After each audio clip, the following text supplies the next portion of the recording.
It's the 13th of June, 1381. London has fallen to the greatest popular revolt England has ever seen, and the king, just 14 years old, is holed up in the Tower of London, hearing reports of the terrifying situation on the streets of his capital. The next day, Richard rode out to meet with representatives of the rebels at Mile End, where he agreed to radical and far-reaching concessions, an end to serfdom and guarantees that individuals would have the right to keep their property, buy land, work where they wanted and trade freely. In giving in to these demands, Richard seemingly endorsed a revolution so profound that it is impossible to believe he was sincere. The concessions the king made would have swept away the very foundations upon which medieval society was built. Traditionally, these concessions have been viewed as a ploy designed to get the rebels out of the streets of London and to give the government time to restore order.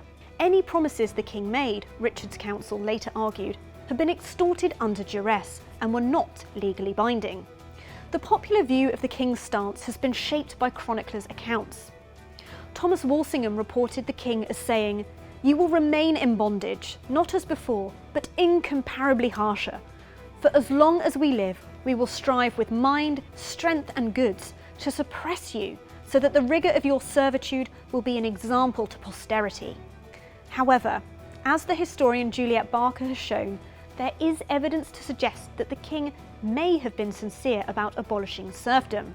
After all, traditional serfdom was fast becoming unviable in many parts of England due to the labour shortages resulting from the Black Death.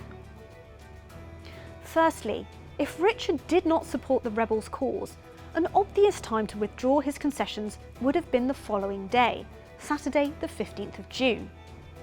Instead, the king's clerks continued to issue new charters granting the freedoms the rebels had demanded to communities that asked for them. It was not until the 2nd of July, 18 days later, that Richard finally withdrew the liberties he had granted at Mile End. Perhaps, Barker argues, the king was reluctant to reverse his decision.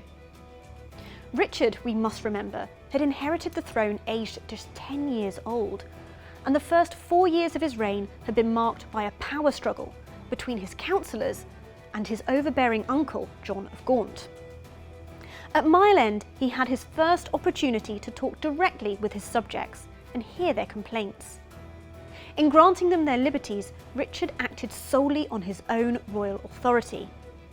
Temporarily free of the influence of the older men who had so far dominated his reign, this was as much a moment of empowerment for Richard as it was for the rebels. Instead, if anyone was placing the king under duress, it was his councillors. It is significant that the royal proclamation that broke the promises made at Mile End was issued under the watchful eye of Richard's new hardline Chief Justice, Robert Tressilian, who had escorted the young king to Essex to watch him preside over the trials of the rebels. Further evidence of the king's support for the rebels came in November 1381, when Richard's treasurer informed Parliament that, "If you wish to make free the said villeins by your common agreement, as the king has been informed some of you wish to do so, he will assent to your request." Both houses of Parliament responded that Richard had no authority to free any serfs without the agreement of those who had the chief interest in the matter, the landowners who were represented in Parliament, and that they had never agreed to it, nor would they ever do so, even if it were their dying day. So was Richard coerced by his council and then forced to withdraw his concessions to the rebels by Parliament? We may never know for sure, but the notion that the king had indeed been sympathetic to the rebels, and that all would-be rebels needed to do in the future was get past evil councillors to speak to their king for justice to be done, was very powerful. How many future rebellions, we might ask, were inspired by the hope that the monarch might respond as Richard had at Mile End?